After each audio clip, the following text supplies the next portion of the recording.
Good morning mga ka-RB. So araw ngayon ng Sabado, August 10, 2024.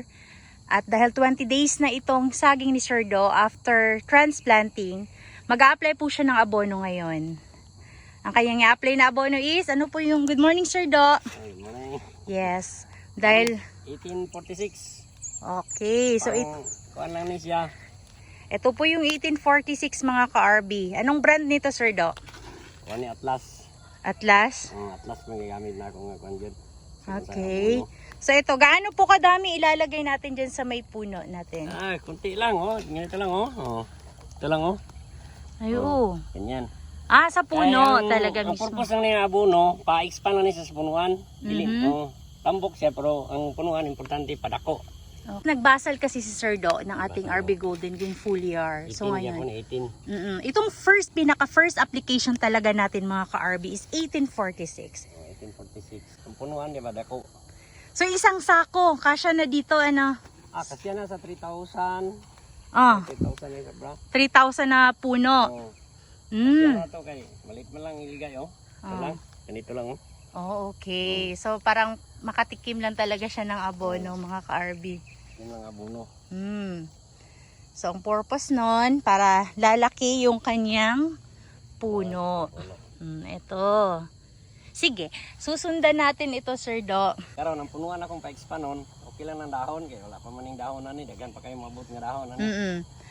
So ayan mga ka-RB ha. Yan, dahil itong tanim ni Sir Do dito sa kanyang area 4, susundan talaga natin from planting up to ma-harvest ito. Siyempre ka-partner natin ang ating RB Golden Green Foliar Fertilizer. So ayan. So itong area ni Sir Do, kita nyo naman, sa gilid nito, may dito may creek. Kanal. Oo. Tingnan nyo nagtanim din siya ng cardaba sa gilid ng creek. Depensa sa baha.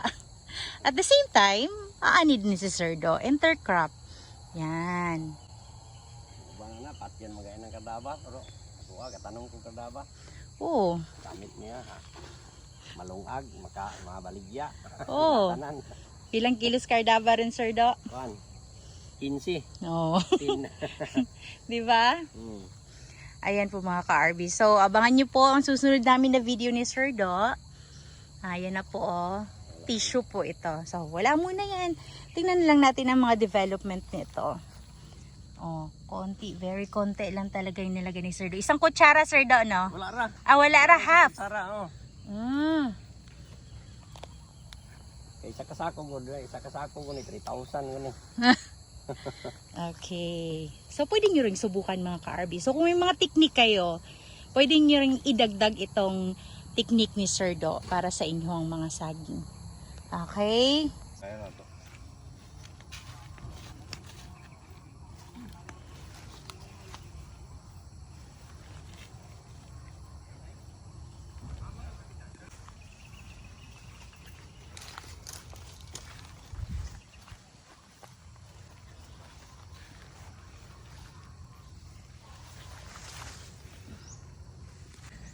So ito, nag-i-schedule din sila ng kanilang abri puno.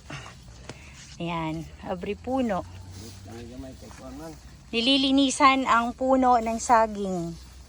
Yan. kasi pag hindi natin i-abri puno, talagang huyo ang saging sa atin. Magabuno ka, sagbot rin yung kaon. Oo. Yan talaga. Mag-clearing, abri puno, tsaka apply ng abono. So ito sila dito, nag-a-apply sila, nag-abri puno sila po. Yan. Ganito kalawak, ganito kalaki ang pag-aabri puno. Ayan. Ayan mga ka-RB.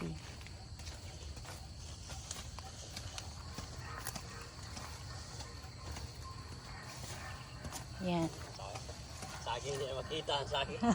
Hindi makikita ang saging pag hindi i-abri puno. So, syempre, hindi pa rin nag-herbicide si Sir Do, ha? So, sa mga area nito, i-mamower lang ito. Sir Do, ano? Ito na, clearing na tugdan na kumawa yan dito. Kita o man na. Kaya padulong mo diri.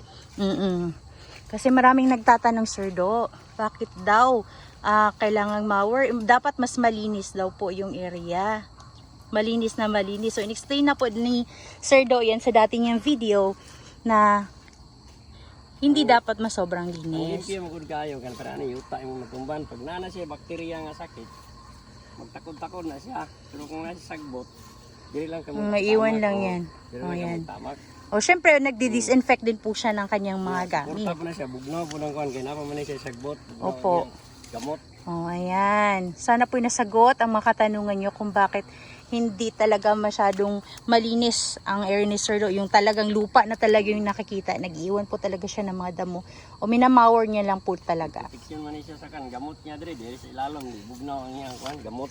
Oo. Lala kung yuta gid siya, pag init ng panahon mag-init, abot ang init sa ilalom, daot ang gamot. Itra-translate lang po natin yan sa may ilalim para yung mga followers natin na Tagalog, nagre-request kasi sila Sir Do na Tagalog nyo para mas maintindihan nila. Ayan, marunong mag-Tagalog si Sir Do. Ay, naunsa. Okay, yung mga ano natin, nag-work para sa ating abri puno. At doon naman na portion, may ibang mga tao naman doon, mga tao ni Sir Do na nag-aabono po. Ayan. Magang salamat.